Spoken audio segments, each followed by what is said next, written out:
तो उस बच्चे के लिए क्या करना है, पूर्णिमा का दिन होना चाहिए, संध्या। अब जो नहीं जानते, अभी से मेरा चैनल है, उसके ऊपर ओके करो, सब्सक्राइब करो और मेरे से जुड़े रहो। बहुत सारी बातें ऐसी बताई है मैंने जो आप कल्पना नहीं कर सकते हो। हजारों बातें अंदर डाली मैंने वीडियो के माध्यम से, ताकि आप तक पहुंचे, आप उसका आनंद लो। कोई माइनस पॉइंट है तो उसको पढ़ाई के लिए, धंधे के लिए, घर की परेशानियों के लिए, मतलब बहुत सारी, जिसकी सगाई नहीं हो रहे, संबंध नहीं हो रहे, क्या कारण है क्या नहीं है। चैनल से जुड़े रहिए। अग भला जाकर संत पधारे, कर कृपा भव सागर तारे। देखो कुएं तो बहुत सारे खुद थे साहब, मीठो पानी करमऊज रेवे। कुआ वही है, कुआ वही है, परंतु किसमें खारा पानी आता है, किसमें मीठा पानी आता है। कई लोगों को देखा कि 500 फुट की दूरी पे भी खारा पानी मिल जाता है और 500 फुट की दूरी पे मीठा पानी मिल जाता है। ये भाग्य की बात है, नसीब की बात है। तो कई कई लोग संत सानिध्य में जाते हैं, भगवान की भक्ति करते हैं और भगवान का आनंद लेते हैं। और कई लोग बस मैंने बोला ना, कई लोग फिल्मों में भी तो आनंद लेते हैं, पर एक ध्यान रखना, फिल्मों में मजा आता है, क्या आता है, हर वस्तु का विलोम शब्द है। दिन है तो रात है, भाई है तो बहन है, मित्र है तो शत्रु है, माँ है तो पापा है, विलोम शब्द है। परंतु ध्यान रखना, आनंद का कोई विलोम शब्द नहीं है। आनंद से परमानंद बनेगा और परमानंद से ब्रह्मानंद बनेगा, पर आनंद का कोई विलोम शब्द नहीं है। इसलिए आनंद लेना सीखो, मजा लेना बंद करो। मजा थोड़ी देर का होता है, जिंदगियां बर्बाद हो जाती हैं। पर आनंद जो लेता है, इसको कहते हैं हमारा आजीवन रिचार्ज है, लाइफ टाइम रिचार्ज। અને मजो वेलिडिटी रहे थोड़ी देर रो। ये आजकल मोबाइल में मजा ही तो आवे, आनंद थोड़ी आवे। मोबाइल में पहला तो हाचा एक दूजा ने कहे कि I miss you, I like you, I miss you, I like you, પછી રસ પૂરો ખતમ हो जावे, પછી कहीं के I hate you, I hate you नहीं, आई होट यू। क्यों खत्म हो गया रस? वैलिडिटी इतनी थी, रिचार्ज छोटा ही था। और प्यार का रिचार्ज कितना छोटा होता है, प्रेम का रिचार्ज जिंदगी भर का होता है। जो प्रेम और प्यार दोनों, देखो प्रेम को कलंक लगा दिया लोगों ने। प्रेम और प्यार, प्रेम तो हम अपने भाई से कर सकते हैं, प्रेम अपनी माँ से कर सकते हैं, प्रेम अपनी बहन से कर सकते हैं, प्रेम अपने पापा से कर सकते हैं, प्रेम भगवान से कर सकते हैं। ये प्यार प्यार का लफड़ा गलत है। मैंने बोला नहीं, वो है ही उनका काम है कि मतलब को नहीं धरिया। और जो इनमें पड़ेगा, उन्होंने पहला पूछो नींद री गोलियां लेनी पड़े तो ही नींद नहीं आवे, क्योंकि लपड़ो करियोड़ो महाराज। પછી કે इनके ठा पड़गी तो न पड़ेगा ही पड़ जावे। ये तो कारण होता है हमारे अपने देसी भाषा में कहीं के कोई लो खाई कालो मुंडो हो, सीधो हिसाब है। अरे प्रेम करो यार भगवान से। एक कोई लड़की थी सेठ जी की, बहुत मतलब बहुत पैसा उस बच्ची के पास में, एक ही बच्ची थी। तो उस लड़की को बोला कि बेटा अब तू शादी लायक हो गई है, शादी कर ले। तो उस लड़की ने बोला भाई पापा जब लड़का पसंद आएगा तो मैं ओके कर दूंगी, आप लाते रहो मैं देखती रहूंगी, जब ओके हो जाएगा तो। अब महाराज वर्षों बीत गई, 2-3 साल तक पिताजी बोले मारी माँ अबे तो कोई तो पसंद कर ले। मैं नजदीक नजदीक रहा, हगड़ा छोरा बुलाए दिया हूँ। तो वो लड़की बोली गुरुजी पापा इन 3 लड़कों को यहाँ रोक लो, ये तीनों लड़के मेरे को पसंद है, पर तीनों में से एक को मैं शादी करूंगी, वो भी थोड़ा दिन का टाइम दो मुझे। अब जैसे ही भाई कि कल तो डिसीजन होने वाला है कि किस लड़के के साथ में ये शादी करेगी, और रात को ही वो लड़की मर गई, साइलेंट हार्ट अटैक, एक लड़की मर गई। वो तीनों लड़के भी उस लड़की को इतना प्रेम करते थे, इतना प्रेम करते थे, तीनों के एक ही भाव था कि लड़की मेरी पत्नी बनेगी, बस मैं इसके बिना नहीं रह सकता, मैं इसके बिना नहीं रह सकता। प्रेम करते थे, वहां प्यार नहीं। अब लड़की तो चली गई, तो जो एक लड़का था उसने बोला कि अब इनके मतलब बच्चे भी नहीं है और वो तो मुझे मिली नहीं, चलो ना मैं इनका भी बेटा बन के इनकी सेवा करूंगा, बुढ़ापे का सहारा बनूंगा, पर इनको ऐसी मुसीबत में मैं कहीं छोड़ के जाने वाला नहीं हूं। अब दूसरे ने बोला कि वो अभी मिली नहीं है मेरे को, तो क्या करूं, वो संत बन गया, महाराज बन गया, मतलब बस कि नहीं, एक को मैंने पसंद कर लिया, दूसरी मेरे दिल में कोई बैठ नहीं सकती, इसलिए वो नहीं मिली तो मेरे कर्म को कहता हूं अब तेरे नसीब में कुछ भी नहीं है, भगवान की भक्ति कर। और तीसरे वाला, शमशान घाट में जहां बच्ची जल रही है, उस राखोड़े को अंदर भर के बस उसको पास में रखता है, वो उसको मान लेता कि बस तू मेरी है, मैं तेरे बिना नहीं रह सकता। अब समय का संजोग हुआ, एक बेटा बन के सेवा कर रहा है, एक संत जी बन गए, और एक उस कलश को लेके घूम रहे हैं। पागल तो तीनों थे महाराज, छोड़ना तो तीनों ने नहीं चाहा। अब जो संत बने थे उनके गुरुजी बहुत मतलब ताकतवर थे साधनाओं में, तो उन्होंने बोला कि बेटा मैं एक साधना जानता हूं, कि कैसी, कि जो मैं साधना दूं उससे किसी को भी मरे हुए को तू जिंदा कर सकता है, जो मर चुका है उसको तू वापस जिंदा कर सकता है। ओके गुरुजी दे दो, मैं तो निहाल रह जाऊं, मने आ साधना मिल जाओ तो मारी तो 7 जन्म सुधर जावे। उन्हें तो वहां लड़की दिखे कि मने की नहीं करूं, बिन पाछी जीवती करनी है, दूजो की नहीं लपड़ा नहीं करूं। वो तो भाई सच्चा प्रेम करता था ना, तो महाराज जो साधना दी, और साधना देने के बाद उसने तो ध्यान से साधना की, सच में वो तो सफल हो गया। अब वो बोला गुरुजी मने छुट्टी मिल सकेगा ही, कि हाँ बेटा तारो तो काम निकल गो, तू जा। अब वो लड़का गया, अब वहां पे ढूंढ रहा है, पर शर्त एक थी कि उस लड़की का अंश चाहिए, कोई भी, मतलब चाहे उसकी शमशान की राख हो, कुछ भी हो, अगर वो मिले तो ही जिंदा कर सकता है। अब वो गया वहां पे, तो वहां पे तो हजारों मुर्दे और जल चुके थे, पर उसको पता चला कि वो तेरा वो जो दूसरा वाला दोस्त था ना, वो अभी भी उस राख को लेके घूम रहा है, तो उसको पकड़ लिया और उसको साधना के साथ में प्रकट कर दिया लड़की को। लड़की तो प्रकट हो गई, अब डिसीजन वापस फंस गया, अब डिसीजन और फंस गया वापस। अब वो शादी करे तो करे किससे? अब आप बताओ वो किससे शादी करेगी?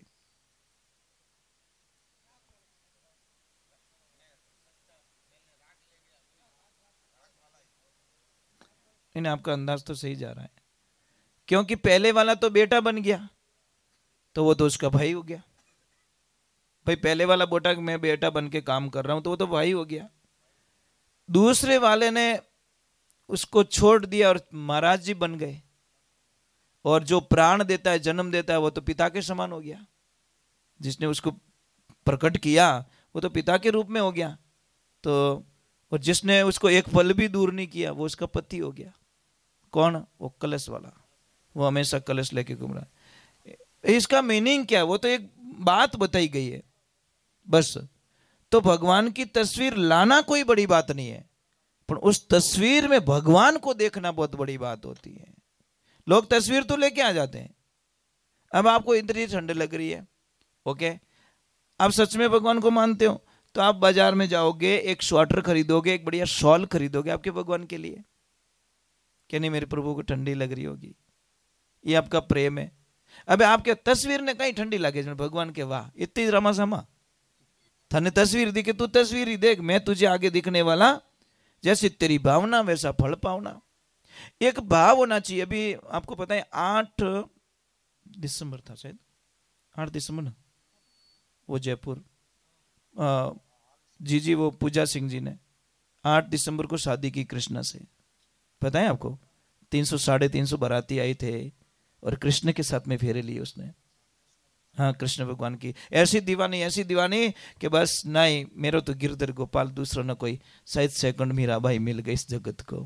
फेरा फिरिया कायदेसर बारात आई थी, कन्यादान हुआ, सब कुछ हुआ, भगवान के साथ में अभी 8 दिसंबर को भी अभी शादी की, और पूरा रीति रिवाज के साथ में किया सब, कोई वो चुपके से नहीं किया। वो बोले नहीं मुझे कुछ नहीं चाहिए, संसार चाहिए नहीं मुझे सिर्फ भगवान चाहिए, और मैं शादी कर चुकी हूँ सपने में।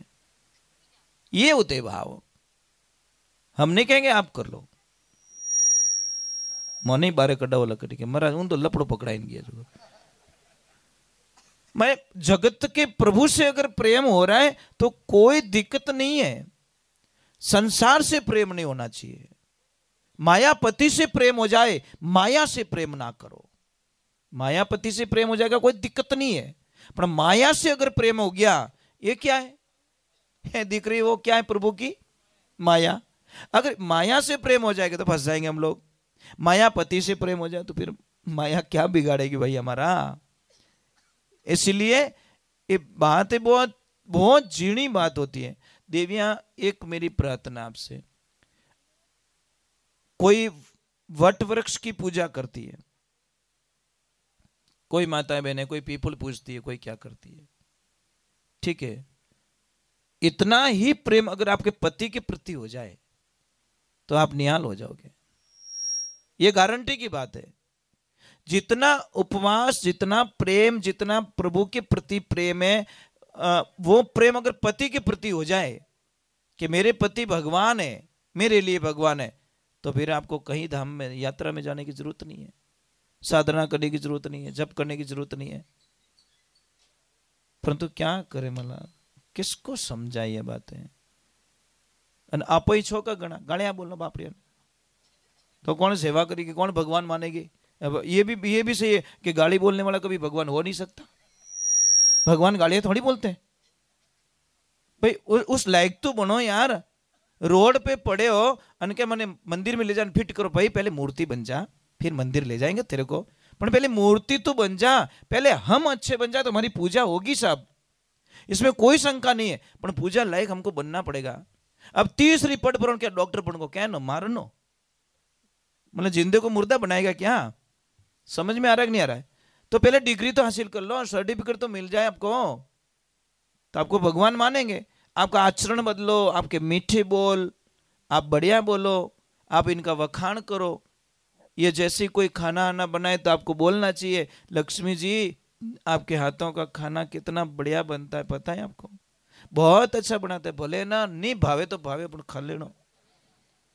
अब जब चाय पीनी हो तो वखाण करो, अरे लक्ष्मी जी आपके हाथ की चाय बिना मेरा मूड ही नहीं बनता, आप तो चाय पिला दो बस, आपके हाथों की चाय जादू है, भले ने पानी जड़ी लगे अपने बाप को कहीं जावे।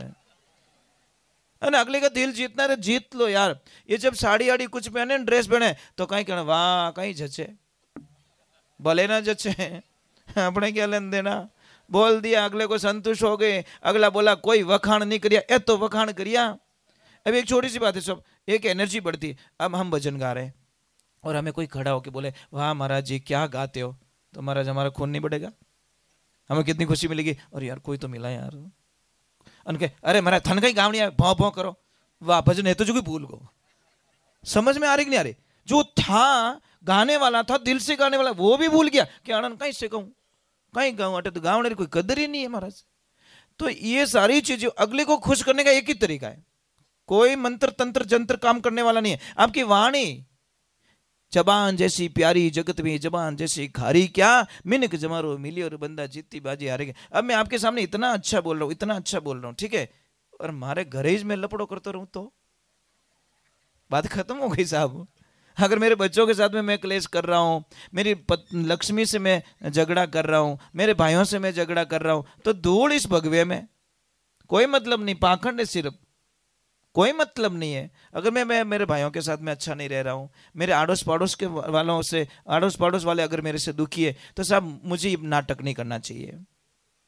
और आप तो नहीं आए वहाँ पे, देवी सिंह जी आए थे, उनको पूछना कि इनको पता है कि देवी सिंह जी को आए थे आश्रम पे, इनको पता है कि हमारी नगरी कैसी है। और देवी सिंह जी को और हमारी ये 9वीं मुलाकात है। कितनी? सिर्फ फोन पे मुलाकात हुई थी हमारी, ये 9वीं मुलाकात। इनका प्रेम, इनका भाव बस। और हर पूर्णिमा, हर अमावस्या को गाय माता के दरबार में वहां पे लापसी प्रसाद बनती है, उसमें उनका पूरा पूरा सहयोग रहता है। इनसे जितना भी बनता है, यह हर अमावस्या और हर पूर्णिमा के दिन गाय माता के लापसी के लिए इनसे जितना बनता है उतना ये भेजते रहते हैं। दूसरे, आज की बात बोल रहा हूँ, आज पता नहीं सुबह सुबह इन्होंने कॉल किया कि महाराज आज का आज पानी की टंकी वहां पे लगवानी है, आज की आज। मैंने बोला अभी तो हम रवाना हो रहे, नहीं कुछ भी करो, आप पहले टंकी मंगाओ फिर रवाना हो। तो फिर मैंने कॉल किया डायरेक्ट, वो तो उन्होंने बोला कि मैं भेज देता हूँ।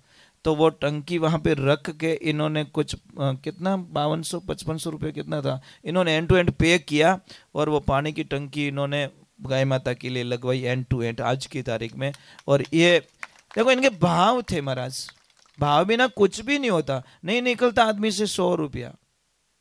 मैंने बोला नहीं, पैसे को खर्च करने का तरीका अलग हो जाता है। कोई धर्म के नाम पर और कोई अधर्म के नाम पे। खर्च तो दोनों कर रहे, खर्च दोनों कर रहे। एक ध्यान रखना, एक भाभी और भाभी माँ में अंतर क्या है? भाभी किसे कहते हैं, भाभी माँ किसे कहते हैं? भाभी वो होती है जो ननद बैसा को देख के मुंडू बिगाड़ दे, वो भाभी होती है। और भाभी माँ वो होती है जो ननद बैसा ने देखते बिना चेहरा माथे खुशी आ जावे कि आज मारा भाई जी मारे घरे आया, आज मारो भाग जागो, वो भाभी माँ होती है। जैसे ननद बैसा ने कोई मामेरो भरनो रेवे और पति 5 तोला सोना ले रहा है, और भाभी अगर माँ होगी तो 5 का 7 करवा देगी। क्या बोलेगी? 2 तोला और प्लस करो, हुआरनी ने दियोड़ो कम नहीं पड़े। तो वो कौन है? भाभी माँ। और भाभी होगी वो क्या करेगी? 7 से 3.5 में लेके आएगी। और कहीं के मारो नाम पान की ध्यान रखजो, ये पानी भाई क्यों पिपाड़ियां बजावे है, माँ मेरो भरन देनी बहन रे वास्ते। तो जीजी माताओं एक ध्यान रखजो, आपके घर में कभी पैसों की कमी नहीं आएगी।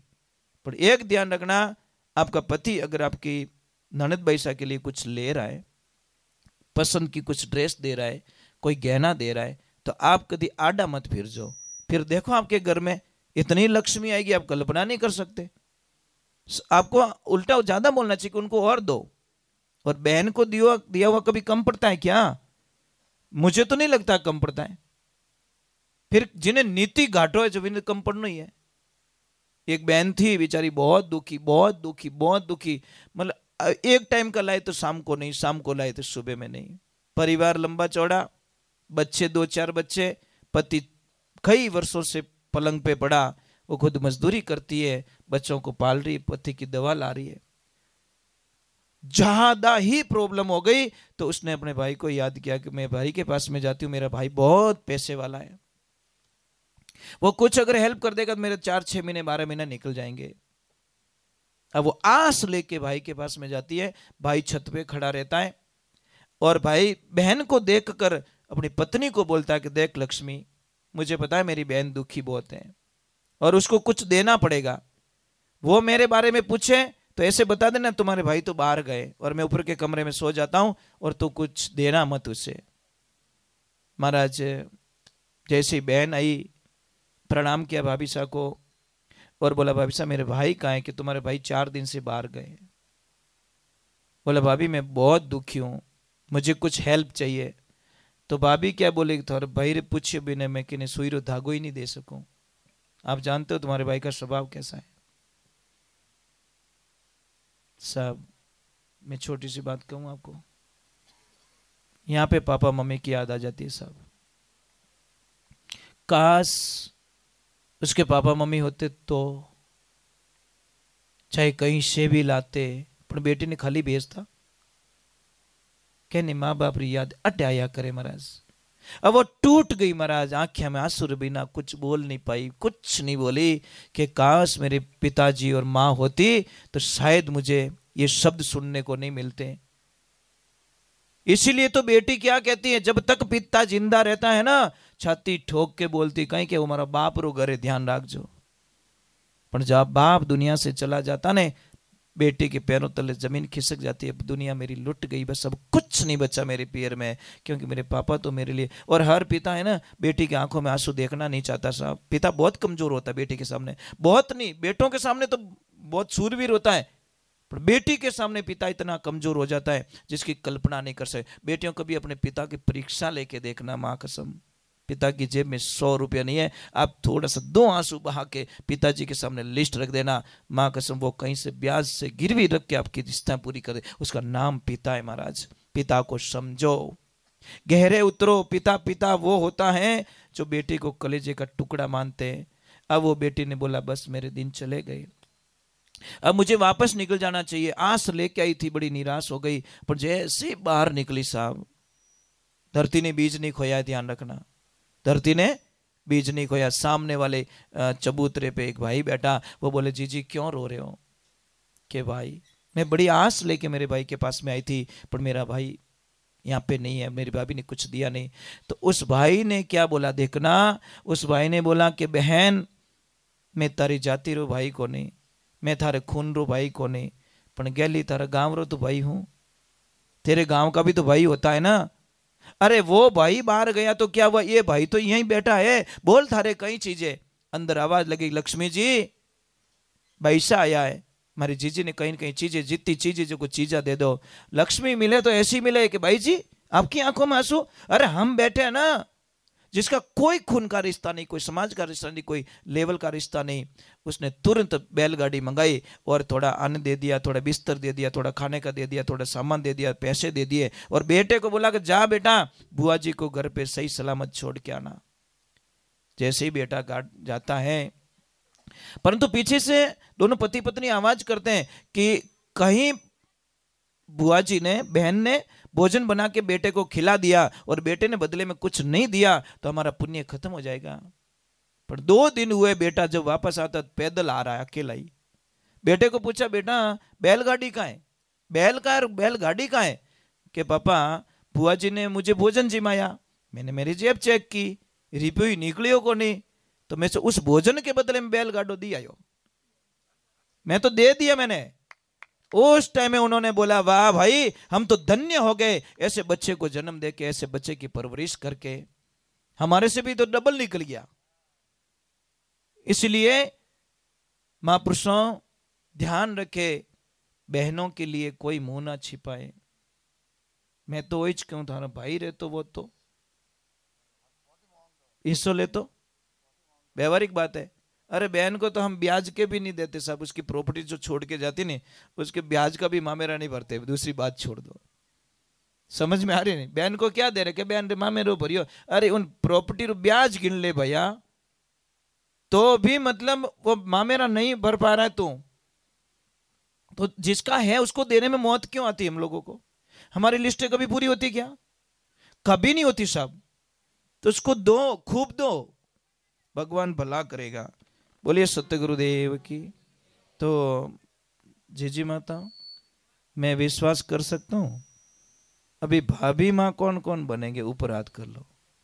भाभी माँ, भाभी नहीं वाह, भाभी माँ 5 का 7 कौन कौन करवाएंगे ये बताओ, ताकि तुम्हारे ननद भाई साथ बैठे रही तो आज वो बड़ी खुश होके जाएगी कि वाह मेरी भाभी ने ऊपर हाथ कर लिया, मारो तो माँ मेरो सुधरियो। कम से कम उनके आने वाले 2-3 साल तो अच्छे निकल जाएंगे। जब तक शादी नहीं होगी तब तक तो अच्छी पॉजिटिविटी में निकालेंगे। मारे भाभी यूं सो हाथ करियो, इन मतलब मारे थाल पड़ी।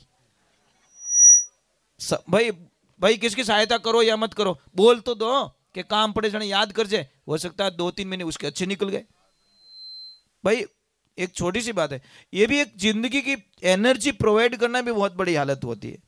तो आप लोगों से मेरा निवेदन है कि इंसान बन के जिएंगे तो है आनंद, और नहीं तो पछे थारी मारी मनवा नहीं विचारी रे, थारी मारी करता हूं बरबित कई सारी। और बहुत खुशी मिल रही है, बच्चे लोग भी बैठे हैं। बेटा समझ में आ रहा है मैं कुछ बोल रहा हूँ? वो ठंडा पड़े, हमारी भाषा ठा पड़े कि नहीं पड़े? पहला तो कहो, थोड़ा चेंज है ना, चलेगा कोई बात। आप तो आधी गुजराती बोलते हो आप लोग, थोड़ा थोड़ा आपका कॉम्बिनेशन गुजरात का है, थोड़ा अमुक शब्द बोलते हैं गुजरात के। आप नजदीक है क्या? हाँ कुछ भी हो, मतलब कुछ न कुछ आपका ले जा थोड़ा आ जाता उधर का। हाँ कुछ न कुछ नहीं नहीं, अमुक अमुक शब्द कोई बात नहीं, अपना बहुत अच्छा लगता है, मतलब बहुत अच्छा नहीं, कोई बात नहीं, अपने खिचड़ी चौकी बने। बोलिए सत्य गुरुदेव की। बच्चों में पढ़ाई के लिए इस अगले भजन के बाद में बताता हूं। कहते हैं कि तने के गागर में सागर भर दिया आपने, तो रियलिटी होती है ना कि नई एक बात है कि विष होता ना, विष अगर एक आदमी पीता है तो वो एक ही आदमी मरता है, और शब्द रूपी विष अगर किसी ने कान में पी लिया तो पूरी समाज का विनाश कर देता है। फर्क इतना ही पड़ता है साहब। कानों में अगर जहर चला गया तो कितने लोगों को बर्बाद कर देगा। इसलिए अमृत और कथा अमृत में यही फर्क है। अमृत पीने वाला एक अमर होता है, और कथा का अमृत पी ले तो सबको अमृत कर लेता है वो, यही आनंद। और कथा में नया क्या है? कथा में व्यथा खत्म होती है, उसी को कथा कहते हैं। साहब जी एक बात का ध्यान रखना, बहुत ही कड़वा है कि आप किसी को भी खुद की कथा सुनाओ, खुद की बात सुनाओ, एक दिन सुनेगा, 2 दिन सुनेगा, 3 दिन सुनेगा, 4 दिन सुनेगा, पछ के मारा बाप चुप रह जा, बहुत सुन लिया, डेली यही प्रॉब्लम है तेरी, तू रोज ही वही सुनाता है। और रोज तुम कथा सुना के देखो, कथा से कभी जी नहीं भरता साहब। ना कथा सुनाने वाले थके हैं और ना सुनने वाले थके हैं। ये ब्रह्मांड जब से शुरू हुआ है तब तक कथा, हरि हरि अनंत, हरि कथा अनंत। न तो सुनने वाले आज दिन तक थके हैं साहब इस मैदान में, और न सुनाने वाले थके हैं। यही तो कथा का आनंद है। आप गीता डेली पढ़ के देखो, नित नया एनर्जी प्रोवाइड होगी, नित नहीं मिलेगी। ऐसा लग रहा है मैं तो आज ही पहली बार पढ़ रहा हूं, जबकि गीता डेली पढ़ते हैं हम, भागवत डेली सुनते हैं, तो ऐसा लग रहा है कि नहीं मैं तो आज ही सुन रहा हूं। यही तो भगवान की कथा में आनंद आता है। इसलिए ध्यान रखने के थोड़ा, ये तो धुआं हो रहा है सभी, धुआं तकलीफ दे रहा है, बाय बाड़े कहीं, अच्छा बाटी है कहीं, आई बात सही है, तो बाटी बंद करा दो लारे बची कहीं, थोड़ा धुआं कम कर जो बाजी, बड़ कहीं मारे आडो दियो। ज़्यादा सत्संग लॉन्ग नहीं चलेगी, थोड़ी देर और चलेगी, फिर आरती कर देंगे, ठीक है। घबराना मत, टेंशन मत करना, क्योंकि मैं ज़्यादा ओवरफ्लो कोई चीज़ को करता नहीं हूँ। वो जीतो ही देनो, जीतो ऊंचे, नहीं तो अटो जोश में तो ले लेना, आगे जान ठोकर कर हेटो तो है तो जो कोई डोलाए दियो कहीं काम रो महाराज। देख सत्संग थोड़ी सी सुनो, परंतु उसके ऊपर मंथन करो आप। देखो पका हुआ बीज तो एक मुट्ठी गणो, हड़ियोड़ो बीज बोरी बोरी उपाय दो तो उगणालो। हम सत्संग को कम से कम शब्दों में क्लोज करना चाहते हैं ताकि आपको याद रहे और इजीली। साहब जी आपका नाम प्रभु? रमेश जी। मैं कोशिश करता हूँ सरल भाषा का थोड़ा उपयोग करता हूँ ताकि बच्चों को समझ में आ जाए, एक जो नहीं समझने वाले उनको भी समझ में आ जाए। इजीली भाषा का कोशिश करता हूँ, मेरा टारगेट यही रहता है कि मैं कितना सरल बोलूँ, हार्ड नहीं, बहुत सरल तरीके से, ताकि किसी को भी वो शब्द समझ आए। क्योंकि जो पढ़ा लिखा है, होशियार है, उनको तो तर्क समझ में आ जाएगा, पर जो नहीं पढ़े, कभी स्कूल नहीं गए, तो उनके सामने अगर वो चीज़ें बात करूँगा तो समझ में आएगा नहीं। तो हमारी कोशिश यही रहती है कि हम इजीली भाषा का। गौ मात की। और एक थोड़ा मैं कीर्तन कर लेता हूँ, फिर आगे की तरफ थोड़ा सत्संग का आनंद लेंगे। सत्संग की महिमा के अंदर गुरु महिमा की थी हम लोगों ने, अभी सत्संग महिमा में प्रवेश कर रहे हैं हम लोग, क्योंकि एक कर्म होता है और एक सबसे बढ़िया बात यहाँ पे क्या लग रही है, एक अनुशासन जो यहाँ का लग रहा है ना, ये रमेश भाई साहब बहुत अच्छा लग रहा है। अनुशासन मतलब सत्संग की मर्यादा इसी को कहते हैं हम लोग। सत्संग करवाना कोई बड़ी बात नहीं है, पर सत्संग में अनुशासन के तरीके से अगर हम लोग रहेंगे तो ये बच्चे फॉलो करेंगे, नहीं तो कुछ भी नहीं होगा। तो बहुत अच्छा थोड़ा उधर बोलना, बोले आक्रमण में नहीं, उनका काम वो सही कर रहे हैं, पर थोड़ा सा मतलब देखो एक ध्यान रखें, कोई नगरी थी तो एक लक्ष्मी जी थे, मतलब सेठानी, जो गांव के बहुत बड़े सेठ थे वो, तो उनकी पत्नी हमेशा सत्संग में जाया करती, कथा में जाया करती। 50-60 साल की उम्र हो गई सेठ जी के, पर सेठ जी कभी सत्संग में गए इसको नहीं। तो वो लक्ष्मी हमेशा बोला करती थी, पतिदेव एक बार भगवान के सत्संग में चले जाओ, एक बार कथा में चले जाओ। तो एक दिन कोई कारणवश मार्केट बंद था और उसी दिन कथा थी वहां पे, तो सेठ जी ने बोला कोई बात नहीं है, आज मैं कथा में चला जाता हूँ।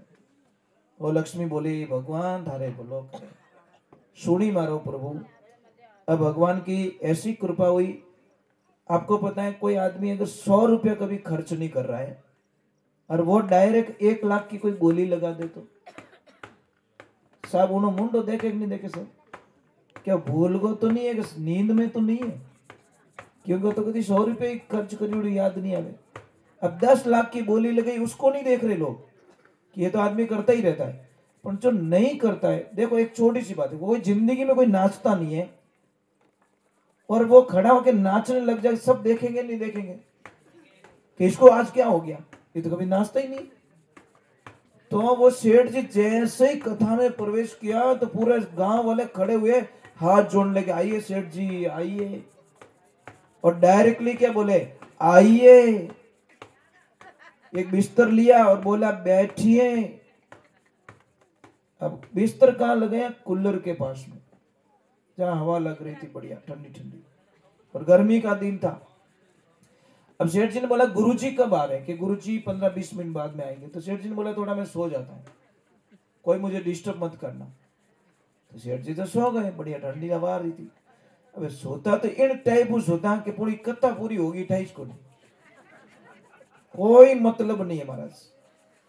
सारे लोग चले गए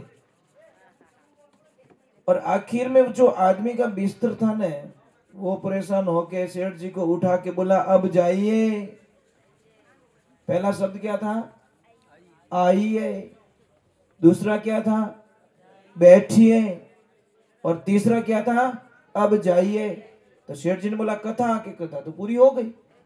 अरे ऐसे कैसे हो गई, क्यों मैं कहीं करूं, हाँ स्वर्ग लोग पहुंचे रहे थे, मृत्यु लोग में था ही कौन था।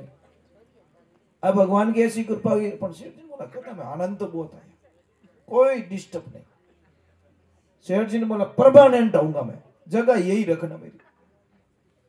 नींद लेने का सबसे सटीक स्थान, घर पे चमची पड़ गई हो ना जी, चमची लोटो नीचो पड़े तो कहीं क्या, अरे कहीं नींद तोड़ो डिस्टर्ब करो, અને अटे इतना साउंड बाजे, इतना मजीरा बाजे तो ही नींद आ जाए। बोलो समझ में आ रही कि नहीं आ रही, इतने तापड़ धींग बजते तो भी नींद ले रहा आदमी। अब वो घर पे गए, सेठानी ने बोला आज तो मैं निहाल हो गई, 3-4 घंटे से आई, इसका मतलब कथा पूरी सुन के आए। सेठानी ने बोला कथा कैसी लगी, अरे कथा में आनंद आ गया। तो सेठानी ने बोला मैं इसीलिए तो बोलती हूँ रोज के तुम जाओ जाओ, कि आज कथा में क्या सुनाया, कि 3 शब्द सुने मैंने बराबर पक्के। कि कौन सा, कि पहला शब्द था आइए, दूसरा था बोला बैठिए, और तीसरा बोला एक आदमी ने बोला अब जाइए। वो पत्नी बोली ऐसे तो मैंने कथा में कभी सुना ही नहीं, ये कौन सी कथा। अरे कथा में क्या क्या गुरुजी, अरे वो मुझे पता नहीं है, अपने 3 शब्द सुने मैंने। पर लक्ष्मी बड़ी चतुर थी, देखो होशियार आदमी क्या करता है, मौके का फायदा उतार देता है। वो बोले नहीं नहीं नहीं, पहले दिन ऐसे ही मिलते हैं, वो 3 शब्द ही मिलते। सेठ जी का दिल नहीं तोड़ा कि तुम क्यों सो गए, क्यों हुआ क्यों नहीं हुआ। अब बहुत अच्छी बात बताई, सेठ जी को शाम को नींद नहीं आ रही है। अबे उनकी पत्नी तो थके हुए बेचारे सो रहे, तो पत्नी ने बोला कि नींद नहीं आ रही है। तो सेठ जी ने बोला क्या करूं, ये काम करो ना, वो 3 शब्द दिए ना गुरुजी ने, उसका जप स्टार्ट करो।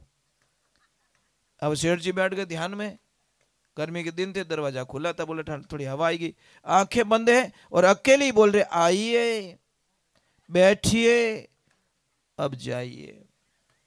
रात को 2:30 बजे एक चोर निकलता है, उसने बोला दरवाजा खुला है थोड़ा हाथ मार लेता हूं। जैसे ही अंदर एंटर हुआ और सेठ जी के मुखार बिन से निकला का आइए, चोर ने बोला मरवा दिया, इन्होंने तो देख लिया। बाद में बोला बैठिए, चोर ने बोला ये तो बैठने का बोल रहा है। अब चोर बैक साइड में निकला तो सेठ जी वापस बोले अब जाइए। चोर ने बोला कि काम गड़बड़ हो गया, पहचान लिया, कल पंचायती होगी, जितनी चोरियां करी खोलनी पड़ेगी। और चोर ने बोला जो है दे दो, मुंडो तो बंद करना पड़ी। जो लाया चोरी करके ले जाके झोली में पटक के बोला अब लीजिए। तो सेठ जी ने बोला क्या है, कि जानता पीनता हाका मत करो, चुप रहो, वो है जो कोई एडजस्ट करो। वो तो बेचारा चला गया, वो चला गया। सुबह का टाइम हुआ और लक्ष्मी को बोला लक्ष्मी कि क्या, कि मेरा गुरु मंत्र सिद्ध हो गया। कि वो कैसे है, कि देख ये पता नहीं कौन झोली भर के पटक के गया इधर, अरे कौन देखे गया ये पता नहीं है, पर उसने इतना बोला कि अब लीजिए। इसका मतलब है गुरु मंत्र मेरा, वो लक्ष्मी बोले मैं 55 साल हो गई सिद्ध नहीं कर पाई, तो एक रात में इसलिए कहते हैं शब्दा मर्या मर गया शब्दा छोड़ियो राज, जे शब्द विचार्या ज्यारा सर गया काज, शब्दरी लागी वेसो जानेगा फल कहीं जाने भाई। जो शब्द के पीछे चल जाता, शब्द कभी मरता नहीं, ध्यान रखना। आदमी मर जाता है, शब्द कभी मरता नहीं है। महापुरुषों ध्यान रखें, एक ही साधना करो, जिंदगी में एक प्रण बना लो कि मेरी वजह से किसको तकलीफ नहीं होगी, बस बात खत्म। आप यज्ञ मत करो, जप मत करो, तप मत करो, हवन मत करो, तीर्थ मत करो, दाम मत करो, अगर आपकी वजह से कोई दुखी है तो समझ लेना कि जीवन का कोई अर्थ नहीं है। मतलब मेरी वाणी से, मेरी स्वभाव से, मेरे नेचर से, मेरी आदत से अगर किसी को तकलीफ हो रही है तो कोई मतलब नहीं है। मैंने बोला ना कि मेरा भजन गाना कोई मतलब नहीं है, अगर मेरे से कोई दुखी है तो बस मैं अपने आप को दोषी मानूंगा कि मैं गलत हूं भाई, मेरी वजह से दुखी है लोग, अच्छी बात नहीं है। अब जो बेटा एक प्रश्न कर रहा हूं आपसे, इस दुनिया में सबसे बड़े भगवान कौन से है, बता सकते हो? सबसे बड़े भगवान बताओ, नाम बताओ। हाँ जी, पक्का? तो पापा मम्मी रो क्या मानो, मानते हो ना? अगर मानते हो तो बहुत खुशी की बात है। जो नहीं माने उन्हों भगवान भलो करे। आज देखिए, मैं रात को साहब जी सत्संग में गया, रमेश जी बाली में, तो सत्संग शुरू की थी कि ने, मैं स्नान करके ही बैठता हूँ सत्संग में, मुझे वर्षों बीत गए, मैं सत्संग में आरती तक खड़ा नहीं होता, सत्संग में कभी पानी नहीं पीता, 40 वर्ष हो गए कभी पानी नहीं पिया, सत्संग के अंदर बिल्कुल अलाउ नहीं है।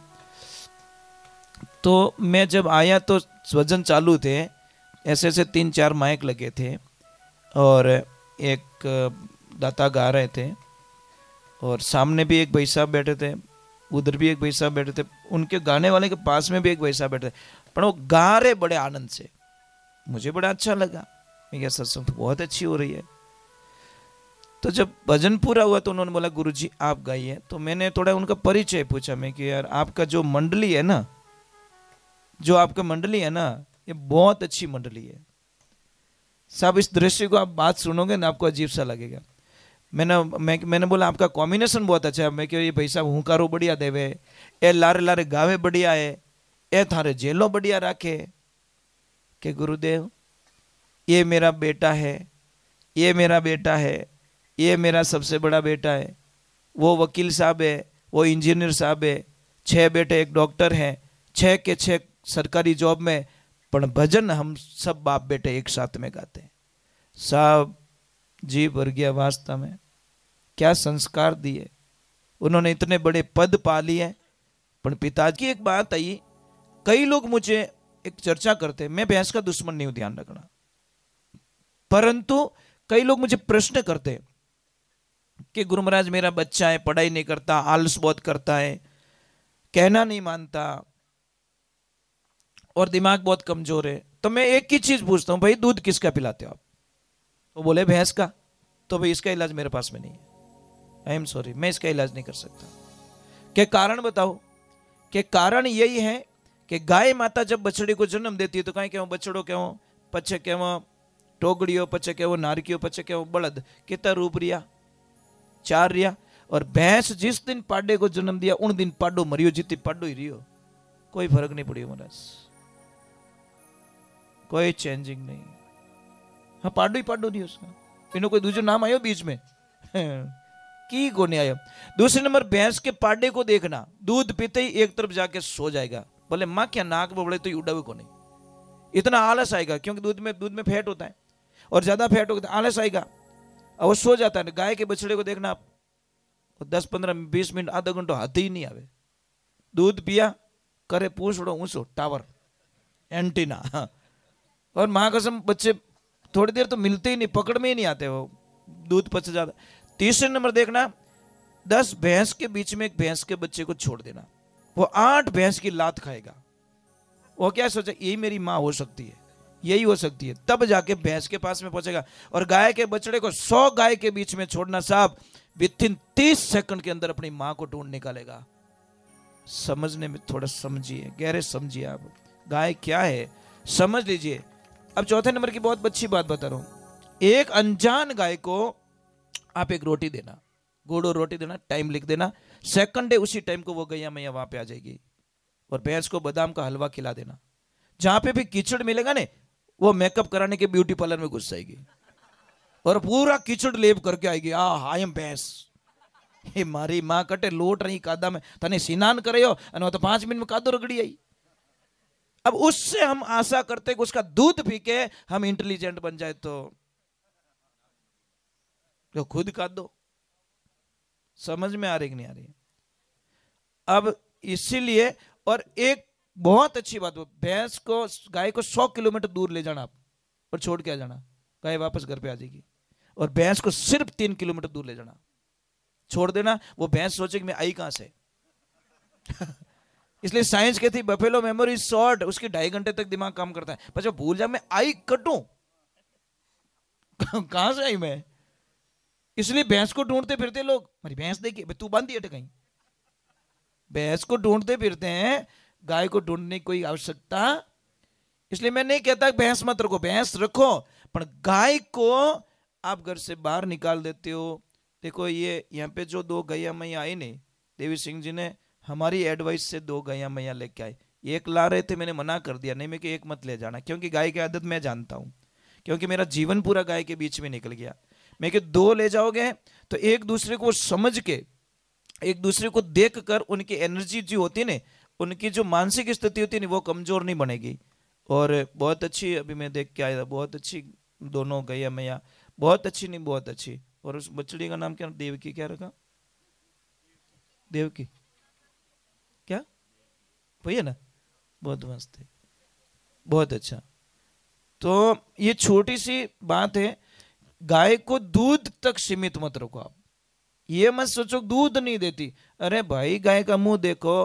गाय माता जहां पेशाब करती पता है, वो भूमि पवित्र हो जाती है। वहां पे देवता लोग उस मिट्टी में लौटने के लिए लाते हैं, वो भूमि पवित्र हो जाती है।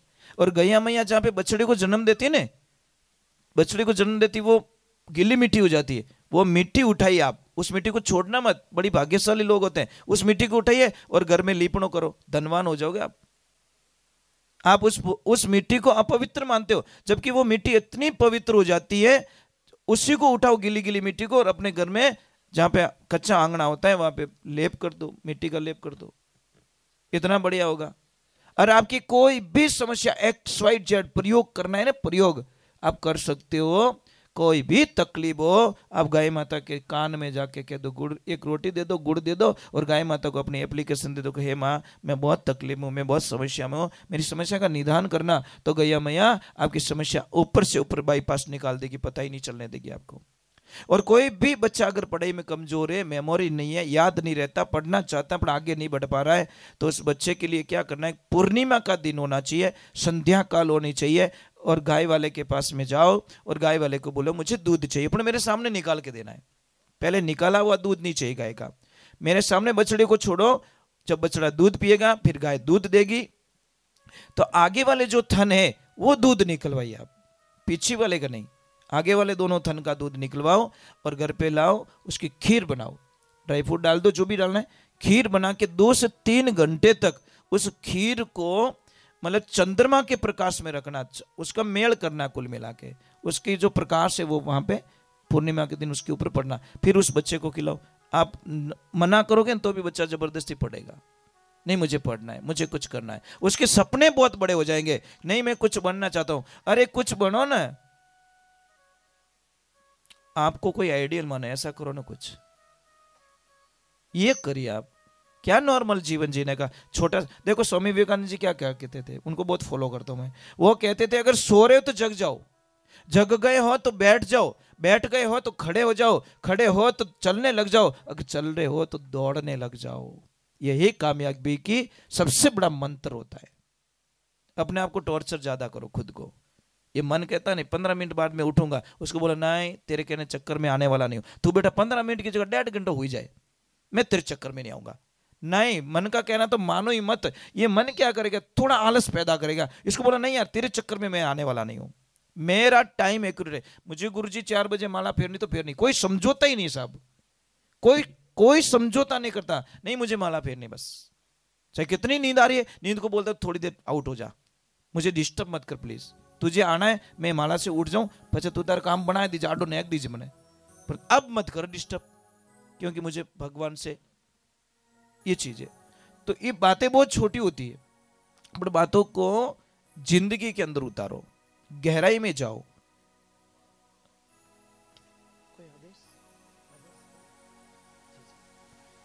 चलो हम भगवान के चरणों में जाते हैं, और ज्यादा नहीं बैठूंगा आपको वहां, शायद मुझे लग रहा है गुरुजी निकल रहे हैं ऐसा अनुभव हो रहा है, शायद थक भी गए। आज इनके भी यहाँ पे गुरुजी काम बहुत था, ये भी थक गए, मतलब पता नहीं कैसे बैठे हैं, मुझे तो लग रहा था मैं कि 12 बजे तो सब सो जाएंगे अपने, तो हुए ही को नहीं। नींद नहीं आ रही आपको? ठीक है, थोड़ी देर तो और बैठ जाओ, थोड़ी देर और बैठोगे ना। नवयुग मंडल कैसे हो, मैं आपके लिए कुछ अच्छी बात बताऊंगा, ठीक है? आगे बढ़ने का मेरे पास है नहीं, मैं बच्चों पे ज्यादा ध्यान देता हूँ। मेरा रमेश भाई साहब ज्यादा से ज्यादा 90% मेरा बच्चों पे ध्यान रहता है। मने ठाए कि बन बूढ़ा बूढ़ा ने कहूँ चिलम छोड़ दो तो ये छोड़ने वाला है को नहीं, इनका दवड़िया मैं अणन छोड़ू को नहीं, मैं टाबर माते ध्यान दूं, भाई टाबर था मती हीक जो, समझ में आ रही नहीं। अबे नवा रोकड़ा ने पानी पाऊं तो बढ़िया ही लगो, अबे हुकोड़ा ठोटा ले जान टैंकर खाली करूं, महाराज के तार पुंडू उजगो कहीं गयो बट कहीं हो तो खोखाल पड़ गई बीच में। तो बुजुर्ग लोगों को बिल्कुल नहीं कहता तुम नशा छोड़ दो, मैं नवयुग मंडल की तरफ ज्यादा ध्यान देता हूँ। आने वाली जो पीढ़ी है, आने वाला देश है, हम आपको सौंप के जाएंगे। जैसे हमारे आजादी के लिए लाखों लोगों ने अपनी गर्दनें कटवा के ये मातृभूमि हमको समर्पित की, तो हमारा फर्ज बनता है कि आने वाली जो पीढ़ी है वो नशा मुक्त हो, संस्कारवान हो, यही हमारा उद्देश्य रहता है। और करते रहते हैं हम लोग, करते रहते, कुछ न कुछ नया नया करते रहते हैं, यही हमारी भावना रहती है। बोलिए सत्य गुरुदेव की, बोलिए माता पिता गुरुदेव की।